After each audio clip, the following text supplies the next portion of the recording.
Аймгийн засаг даргын зөвлөлийн хурлаар аймгийн иргэдийн төлөөлөгчдийн хурлын 2016 оны 89-р тогтоолын биелэлт албаны орон сууцыг эзэмшүүлэх журмыг шинжилэн батлуулах тухай, саатуулагдсан тээврийн хэрэгслээс авах төлбөрийн хувь хэмжээг тогтоох тухай, Жаргалан сумын ерөнхий боловсролын сургуулиудын үйл ажиллагаанд хяналт шинжилгээ, үнэлгээ хийсэн дүнгийн тухай, аймгийн засаг даргын 2016-аас 2020 оны үйл ажиллагааны хөтөлбөрийн төсөл хэлэлцэх тухай зэрэг 5 асуудлыг хэлэлцлээ. Энэ удаагийн засаг даргын зөвлөлийн хурал нь аймгийн засаг даргын ажлаа хүлээж авснаас хойшох 100 хоногт хийж байгаа 2 дахь удаагийн хурал болж байна.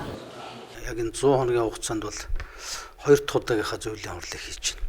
Тэгэхээр өмнөх хурлаар бол эмчийн асуудал бас яригдчихсэн. За энэ удаагийн хурлаар бол аймгийн иргэдийн хурлаас гаргасан тогтоол шийдвэрийн биелэлт, за мөн одоо цаашдаа мөрдөх зарим нэг журмын талаар ингэж одоо хэлцгэр болсон байгаа. Тэгээд засаг даргын зөвлөлийн хурлаар хэлцээд зарим нь одоо иргэдийн хуралд өргөн барьдаг, зарим асуудлыг бол одоо засаг даргын захирамж гаргаж ингэ шийдвэрлэдэг. Ер нь цаашдаа төрийн байгууллагын ажил үйлчлэгийг сайжруулах, ажлын сахилах хариуцлагыг өндөржүүлэх, иргэд олон нийтийг цаг үеийн мэдээлэлээр хангаж ажиллах чиглэлээр тодорхой шийдэлтэй ажил хийх зайлшгүй шаардлагатай байгааг аймгийн засаг даргын зөвлөлийн гишүүд санал нэгтээ ярилцлаа.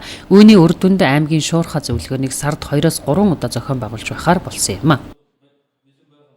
Цаашлал бол бас одоо энэ чиглэлээр бас зохиох тодорхой ажлууд байгаа. Тухайлбал одоо аймгийн шуурхай зөвлөгөөний тогтмол хийдэг болох гэх мэтлэн одоо сая зарим зүйлүүд бас яригдлаа. Ингэснээрээ бас дэг журам тогтоох, байгууллагын дарга нарын одоо хариуцлагыг дээшлүүлэх энэ чиглэлийн ажлууд бас хийгднэ гэж ингэж бодож байна. Аймгийн засаг даргын зөвлөлийн хуралд аймгийн засаг даргын орлогч нар, тамгын газрын дарга болон бусад хилцээний дарга нар оролцлоо. Мөн хэлэлцэж байгаа асуудалтай холбоотой мэдээллийг танилцуулж байгаа холбогдох албаны мэргэжилтнүүд оролцсон юм а.